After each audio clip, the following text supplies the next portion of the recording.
Klaus Schwab, the would-be ruler of the planet, was already saying, oh, there's going to be a cyber pandemic that's going to make COVID-19 look like child's play.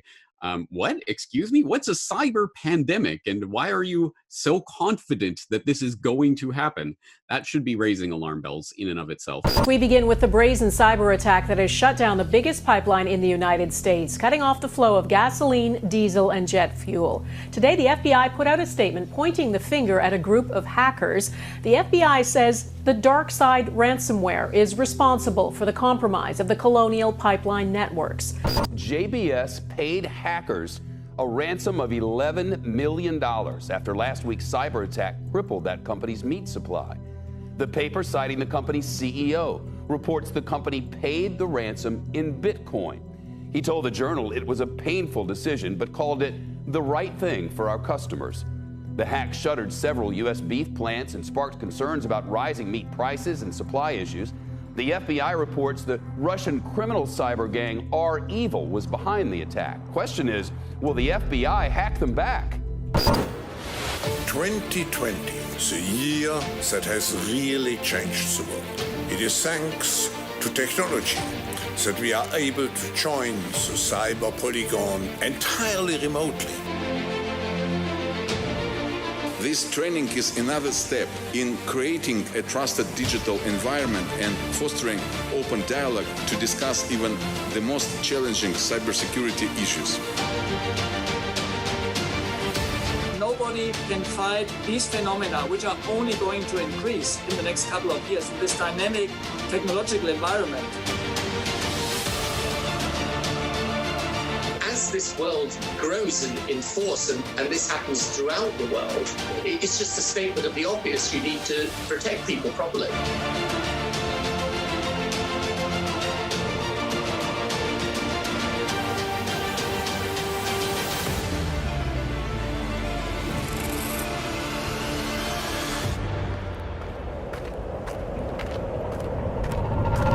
This is Dan Dix here reporting for Press for Truth on the upcoming Cyber Polygon event, which is set to take place in July 9th of 2021.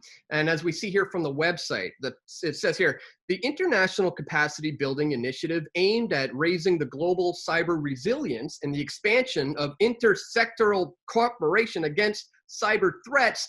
And they include this quote from Klaus Schwab, the founder and the executive chairman of the World Economic Forum, who says technology and cybersecurity are of crucial importance in this COVID era. One of the most striking and exciting transformations caused by the pandemic has been our transition to the digital everything, both in our professional and also in our personal lives. I am glad that Cyber Polygon has proved itself as one of those brilliant initiatives that address the need for developing and enhancing global cyber resilience in the fight against cyber crime and cyber attacks. And joining me on the line to help us understand all of this and the potential implications of this is our good friend, James Corbett of the Corbett Report. CorbettReport.com is the website. James, thank you so much for joining us here today to talk about this very important topic, this very important event that's coming up right around the corner that I think a lot of people should be aware that this is coming down the pike. Of course, that is the Cyber Polygon event.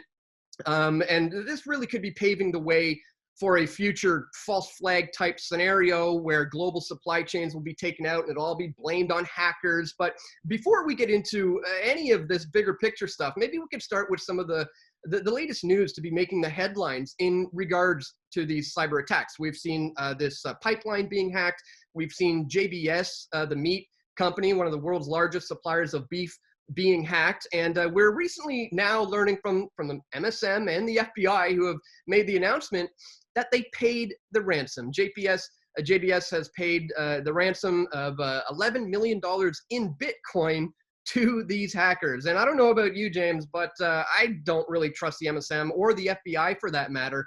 So what do you make of these current headlines that are making the way all across the globe about these ransomware attacks?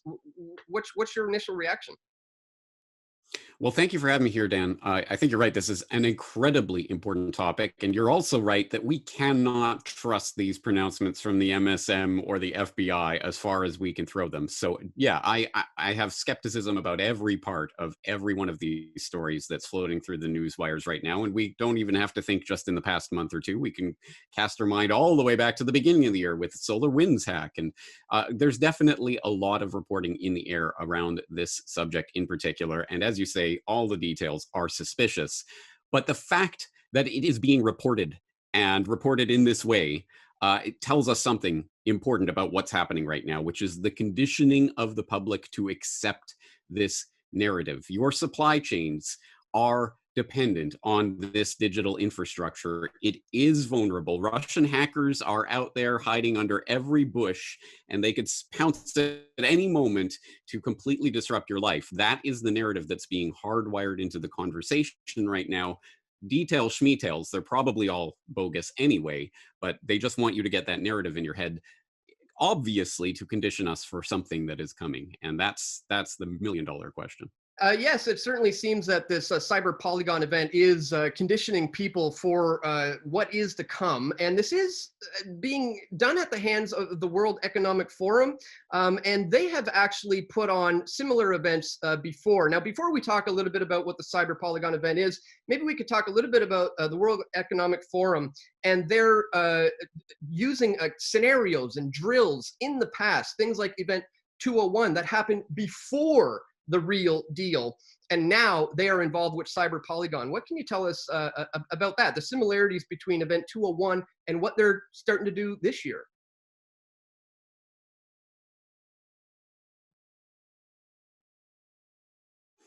Yeah, an excellent and important question. So, the World Economic Forum, for people who don't know, I just did a big podcast specifically drilling down on the history of the World Economic Forum, what it is. It's called Meet the World Economic Forum, corbettreport.com/WEF. And yes, they have been involved in these types of drills and simulations before, most notably in our current era, Event 201, which I'm sure your audience has heard about by now, but if not, look into it. Event 201, October of 2019, simulating what would happen in the event of a globally spreading coronavirus pandemic. And a lot of the discussion they were having at that time seems quite relevant to what took place, what we are asked to believe was taking place essentially as they were talking about it. It was apparently just starting to spread, or just about to start, right? What an amazing coincidence. So that's one reason that it does behoove us to at least know, well, okay, so what are they simulating now? And it's interesting to note that it was even last summer when Klaus Schwab, the would-be ruler of the planet, was already saying, oh, there's going to be a cyber pandemic that's going to make COVID-19 look like child's play. What? Excuse me? What's a cyber pandemic? And why are you so confident that this is going to happen? That should be raising alarm bells in and of itself. But yes, these types of simulations, not only that, but just even the World Economic Forum as a talking shop has been used time and time again over the years to introduce certain concepts to the global conversation. For example, I believe it was specifically at Davos in 2010 that Bill Gates announced the launching of the decade of vaccines. And it was at Davos, for example, that they talked about the fourth industrial revolution, for example. That's where that idea was first really talked about and floated and discussed. And by 2030, you'll own nothing, you'll be happy. There's a lot of things that have been inserted into the global conversation through the World Economic Forum, which is why just by itself, it means we should be paying at least some attention to the propaganda they're putting out there, aware that it is propaganda, it is conditioning, but for a reason, presumably because this is where things are going or are being designed to go. And so we should know about the different propaganda vectors they're taking. And so we should know more about Cyber Polygon. Yeah, especially because it's coming up in just over 3 weeks, less than a month away. So let's talk a little bit about the event itself. I do believe it's an annual thing, and this year they're planning on running certain scenarios, and I believe they have different teams. Some people being the hackers, and other people's being figuring it out. What can you tell us about the events that are planned for that day? Have you looked into the scenarios at all? Yes. So Cyber Polygon is an annual event, as you say, but I believe it's only 3 years old at this point. And I never heard about it in 2019. I heard about it last year, obviously, with Klaus Schwab and announcing the cyber pandemic and all of that. But I haven't heard about it before that point. It was, interestingly enough, it's a sort of joint venture between the World Economic Forum and a number of partners who participate in it, including Interpol, ICANN, the Internet Corporation for Assigned Names and Numbers, Mobile Telesystems, Ericsson, Visa, and BI.ZONE and Sberbank, which are Russian entities, which again is another aspect of this that I find very interesting. And I'm not sure exactly what that tells us, but clearly I think there is a reason why this event is being organized and sponsored and put on and hosted by a Russian cybersecurity firm that's a part of a Russian bank. There's something very strange about that part of the narrative, especially because, as everyone who's watching this knows, the entire narrative for the past 5 years has been Russian hackers, Russian hackers, Russian hackers. And now we're the Russian cybersecurity firms in charge of this global simulation of a cyber pandemic. So 2021, the scenario that they're going for specifically should, again, be extremely interesting considering what's going through the news wires right now. It is the idea that hackers will be able to disrupt the corporate supply chain through their attacks in the future. So we have to be prepared for that. What does that mean precisely? Well, something like a JBS, or a Colonial Pipeline, which it comes out in the reporting, again, trusted as far as you can throw it. It comes out weeks later. Oh, it's not like Colonial Pipeline was a ransomware attacked, so they couldn't pump gas. So there was no way to get it through the system. No. It was just they were concerned about their ability to collect money, so they had to shut down the system. So even the sort of narrative that they're trying to drill in people's heads that everything's connected to the internet, so they literally couldn't open the pipes or whatever. I mean, it's just nonsense. But they're trying to get you to believe that you can't slaughter animals if there's a ransomware attack or something like that. Wait, what? How does that work? Why are we so dependent on technology that we can't physically do things in the physical world anymore? That's an interesting part of this. But I suggest people who are really interested go and read the report that they released after Cyber Polygon 2020, where they talked about the event and how it unfolded and what they were testing last year. And they had a red team that would be part of the event that would be attacking eventually. I mean, largely corporate cybersecurity teams were participating, and they were simulating being attacked by this red team, and they had to fight off the attack. And apparently pretty much everybody failed the second part of this scenario, which was threat hunting. No one was prepared to actively seek out and hunt the threat. What does that mean exactly? I'll leave for people out there to really dig into the details. But again, it's interesting. They're probing for vulnerabilities in the cybersecurity infrastructure of banks and major corporations and other things that are vital to the supply chain. And so there's a lot of different ways that this can play out. And I think probably the least likely is that on July 9th, their simulated attack will go live and there will be an actual cyber event on that particular day. I think that's a bit cartoonish. Who knows? I mean, the world is cartoonish at this point, so it certainly could be the case. But my sense is that it is more likely that, one, the coverage surrounding Cyber Polygon 2021 will be used to, once again, drill that narrative into people's heads that Russian hackers are everywhere, they're coming for your supply chain infrastructure, they're going to disrupt the global economy. And secondly, I think it is a way of testing where these various cybersecurity teams are, how aware they are of different types of threats, how vulnerable they are to this type of attack or that type of attack, which is obviously valuable information for would-be hackers, don't you think? So if the hackers are running the simulation, then hey, what does that mean? So there's a lot of different ways this can play out. But as I say, the baseline is to get people on board with the narrative because, and I always bring it back to this, my audience will be sick of hearing it, but we need to stress this every single time. Half Moon Bay, California, 2008, there was a conference in which Lawrence Lessig said, I've had discussions with, I want to say Richard Wright, that's probably not his name, the former counterterror czar under Clinton and Bush. Your government has failed you on 9/11, that guy. whose name is completely escaping my attention. He said to Lawrence Lessig, yes, of course, they didn't write the Patriot Act in the few weeks between 9/11 and the end of October. It was this multi-thousand-page document into all these legalese and various clauses. No, that was sitting there on the books waiting for an event to bring out. And you better believe, he said, there is an iPatriot Act waiting for an event so that they can release it and have a justification for it. And one can well imagine what will be included in that type of iPatriot Act legislation. It will mean the absolute end of any pretense of anonymity online. You will have your internet driver's license, you know, whatever it is from your government. In order to get online, you're going to have your card or your thumbprint or whatever it ends up being, and they will monitor and make sure they have absolutely all details of everything you're doing online at all times, and it will be directly relatable back to you. It will be everything we saw in the war on terror paradigm will come to the online space. And I'm going to go out on a limb and say that voices like yours and mine and those of other people in the independent media are going to be absolutely at the top of the list of terrorists who are just creating all this havoc online by spreading misinformation. We all know how this will play out, but this is the excuse that they will try to use.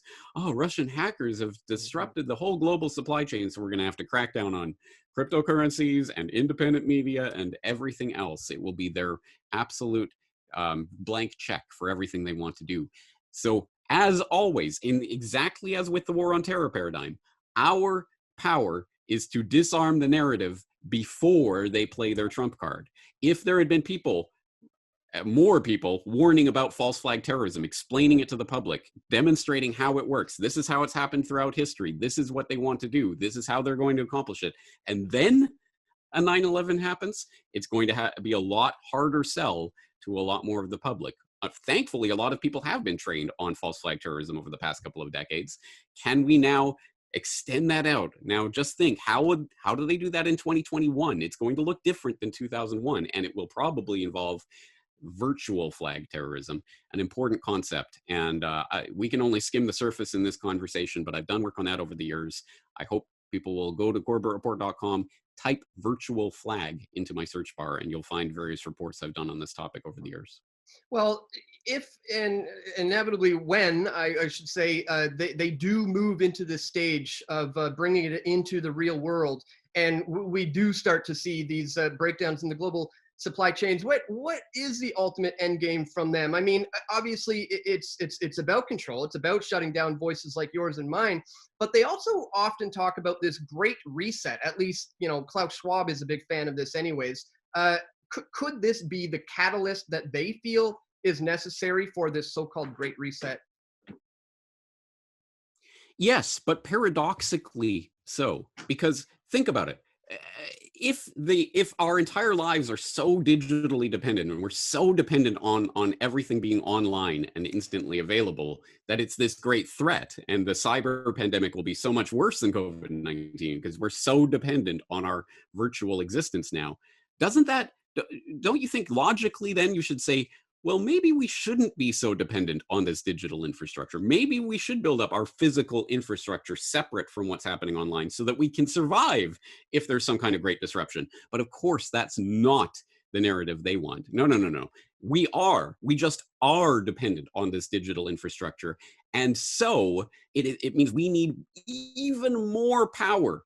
We need all the power we can possibly accrue in order to combat these threats, because you are so dependent on your online life. You cannot have a day of disruption of your banking accounts and the gas station and everything else falling apart. No. So of course, we plunge headlong face first into this great reset / fourth industrial revolution, merging our entire physical identities with our digital identities, as Klaus Schwab often says, taking the brain chips and everything. What could go wrong? Well, a lot of things could go wrong. Like they could hack your brain. So we have to control absolutely every aspect of this digital infrastructure, and we need to surveil everything that's going on at all times and make sure there's no naughty thought criminals out there, because they are the threat to your existence, not the people who are putting you more and more and more into this digital gulag that they are constructing, that they control. No, no, no, that's not the problem. The problem is free people doing free things online. Oh no, we can't have that. So I want people to note that narrative. If this made any logical sense, the answer to these digital online threats would be to build up the physical infrastructure of the real world separate from our digital identities. But they don't want that. They want to merge them. And this, paradoxically, although it doesn't make logical sense, this type of event will be used to bring us even more into that space where we're even more dependent online. So think about that, and maybe we can start inserting that into this conversation, that, hey, yeah, this is a threat. I'm sure there are hackers out there that do want you, both actual real hackers and the government's masquerading as hackers. They do want to get at your digital identity and your digital existence and disrupt your digital life. So maybe we need to start building up a real physical infrastructure, and that could be the real solution to these problems that they're creating. Yeah. On that note, let's close on that a little bit of on what people can actively do today. Staying 2 steps ahead here to be able to protect themselves. So if we do see these things coming down the pike soon, what are some simple things that people can do practically in their everyday lives to just prepare for what we know is eventually coming? Well, I believe our friends down in Texas got a little taste of what life can be like when the power goes off this past winter, didn't they? And I think a lot of people fell short. They realized, oh, I'm not prepared for this type of event. Well, that's a good little test. And hey, maybe that's something that you can do. All of you out there listening to this can do in your own life. Just try to go a day or 2 days without electricity. Is that even conceivable for you? And if not, how can you start to build that up? There is a reason why they have spent so much time and energy in the propaganda sphere over the past decade or two, denigrating preppers. Oh my God, people who are trying to prepare for stuff. Oh, those crazy preppers. Why? Why on earth would we denigrate that? Doesn't that seem like just basic, plain common sense? It's because they do not want you to be prepared for anything. So I think we need to, at the very least, start coming up with a plan. How do I survive a day? How do I survive 2 days? See if you can extend that. And just getting the necessary supplies in place for food, for water, for basic shelter, just for a day or two. And then see if you can extend that from there. It's baby steps, and it may, of course, in the event of total Mad Max, the end of the world, that maybe that's not going to be enough. But at the very least, the more prepared more of us are, the less likely it will be to devolve into that Mad Max scenario. So there are definite concrete steps that people can be doing, and I would suggest people just start researching about basic bug out bags, survival gear, preparedness in general, and seeing if they can take some of those baby steps now so that they don't have to take giant leaps when this all comes crashing down around them in this prepared cyber pandemic scenario. Absolutely fantastic advice. I couldn't agree more. Right now, people need to focus on becoming completely self-sustainable, not reliant on the banks, not reliant on the governments, not reliant on the grocery stores whatsoever, and being able to survive out there in the wilderness. We literally have to get back to the point of living the way our grandparents lived. And that's going to take some hard work and hard effort. But you don't want to be slapped in the face with this when it's too late. You need to get in shape and get on this now before. Yes, and let me add one thing to that. It's not that we all have to be islands in and of ourselves, not knowing anyone. No, our grandparents lived in community. They knew people around them that could help them through these sorts of things. And there was a greater sense of community 100 years ago during the Great Depression that helped a lot of people physically survive. We need to be building up those communities now. Like-minded people in your area, find them, work with them. You may have disagreements on this or that. This is not the time to be at each other's throats. We're going to need each other through this crisis because no one will be able to survive all by themselves. So community is another important part of building up that preparedness.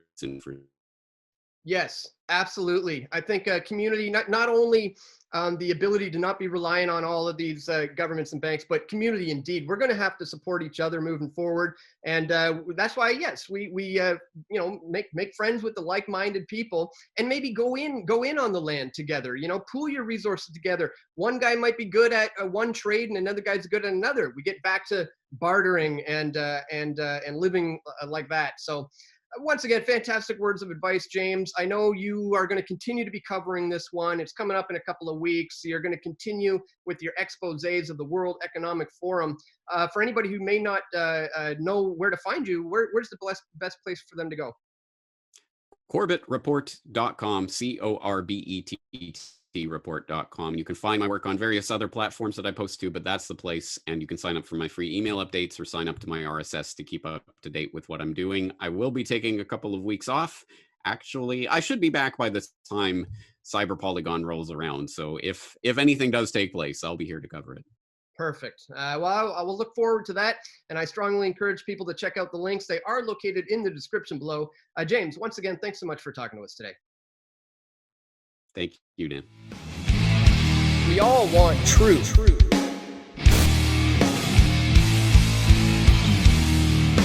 The truth will set you free.